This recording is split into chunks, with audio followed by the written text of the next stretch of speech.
We're at the Cock and Bull pub. There's been a big march to do with the tppa agreement and people marching against it in Hamilton, New Zealand. Might do like a theme dress or something. Now, well, talk to Greg here. He's going to get a beer, eh? He's going to get a bloody beer because he's probably worn his voice out. Not even a fish and chip shop. Thank you! The fish and chip shops, because all Asians they wouldn't they made it. Yeah, maybe it will turn up. And they couldn't even. Nope, he's back again. He's got his beer. It's got a bit dry and croaky. We're relying on megaphones to deliver the message to 2,000 people. Right next, 2015 actually I counted, right next to the traffic. Down on the corner of what roads? Tirapa Road and... Tirapa, and I wouldn't have a clue what road. Yeah. So we started off near the Cock and Bull car park, and we gathered, and we had our friends the police, we had a bit of a liaison with them, and they agreed they were going to shut down the intersections for us, and we proceeded across the road, along around past Repco, and down the road about 800 metres through a major intersection, and we took all 2,000 people down there, and we got up on the back of the truck, and there was a number of speakers, and they all delivered a message about how wonderful the people of Hamilton were, and the Waikato. They came across from Langland, came up from Tokoroa, all over the place. Rotorua.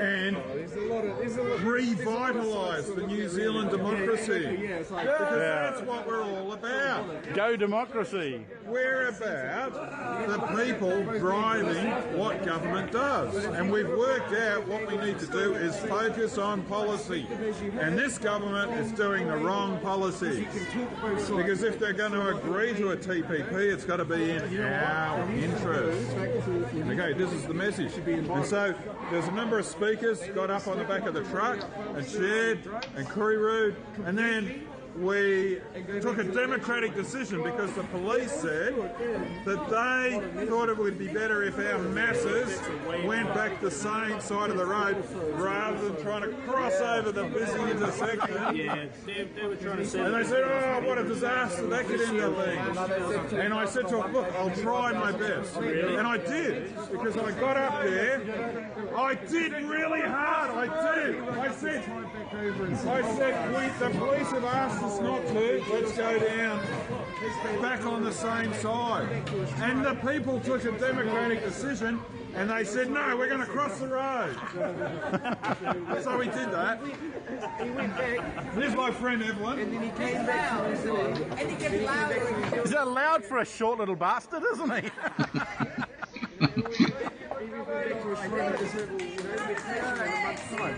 He was sweet. All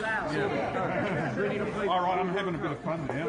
Anyway, I'm still on live stream. It's flicked it off to somewhere else. No. So this is getting uplifted somewhere. But we took another decision there as well, because before we crossed back over the road and we finished, all 2,015 people put their hands up and said to the Hamilton City Council, we want you to consider the TPP policy solution. And that's the strongest message that came out of this. Right? They took a unanimous decision, Hamilton Council, take note, we're coming to come and have a chat with you about the TPP policy solution. You need to listen. We are coming.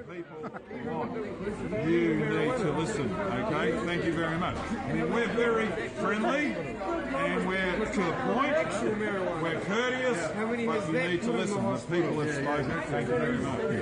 Anyway, so then we crossed the road and then we went back up the other side, and then everyone en masse crossed the road again. But everyone got home safe and sound, no problems, and we're having a really good time here. Yeah, except for those that are now at the pub consuming some liquid energy replacement. Dodgy, yeah. Cheers. Very dodgy shirts. Okay. One reason sprayed with chemical legal marijuana. It was. read a whole thing about it. Oh, yeah.